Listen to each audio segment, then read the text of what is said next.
We're not going all Paul Pierce here, but we're going to take a closer look at KD. LeBron has had a front row seat for Durant's offensive performance in this series. Last year's finals, Draymond Green led the Warriors with 20 points on plays with LeBron as the primary defender. This year, through 2 games, Durant already has 23 points when guarded by LeBron on 7 fewer plays than Green needed. He's a freak, KD, no doubt. One of the best players on the planet, Ryan Russillo, with us here this morning. On your radio show yesterday, you said you don't think, though, that we are seeing a better version of Kevin Durant right now. What version are we seeing? I think we're seeing the same version that he's been for a really long time. And honestly, it's never been easier for Durant than it is right now. It's not a knock, but this whole headline of, oh, this Durant, he's really found himself. No, we're just noticing it now in the NBA Finals. I'm not acting as if anybody's just started watching him all of a sudden. I'll concede that his defense has been better from start to finish this season than it's really ever been with OKC, because I don't think he wanted to let the rest of his teammates down.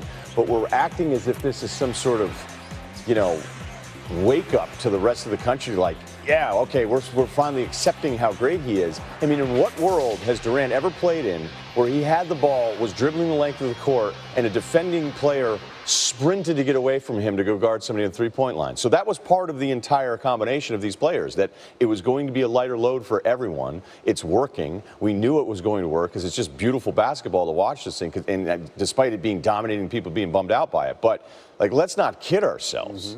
Durant didn't just become awesome. He's always been awesome, and really, he's never had a better cast around him.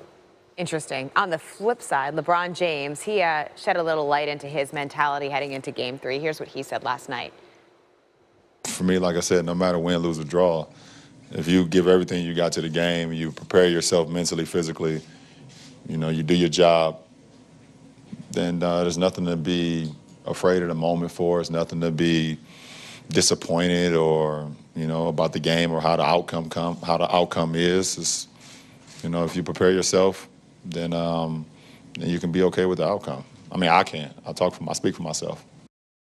Okay, so we know he's like the king of preparation, right? But what do you make of what he's saying? Is he sending a message to anybody, or is he just speaking off the top of his head? It's 2 ways this is being consumed, right? The first one is he's conceding. He's just going, hey, I've done my part, so, we're good. It's just basketball. Not a big deal. And you're like, wait a minute, what? Yeah. That seems to be a bit of a tone change. So if you don't like LeBron, you think he's planting the seeds for the concession speech at some point here. But I think, Lindsay, you make a really good point, because I take this as a little differently, that the supporting cast for him has been pretty much terrible, okay? Kevin Love's been really good.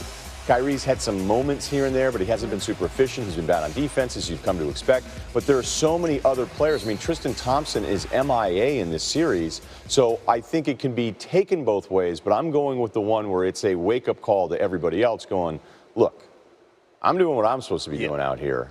I gotta get. Is this it? This is all you guys have? Well, and last year it's the same thing he had to do, right? He had to put him on his shoulder. So is it the same? Years ago too, right? Carry. It feels like there's an inner peace.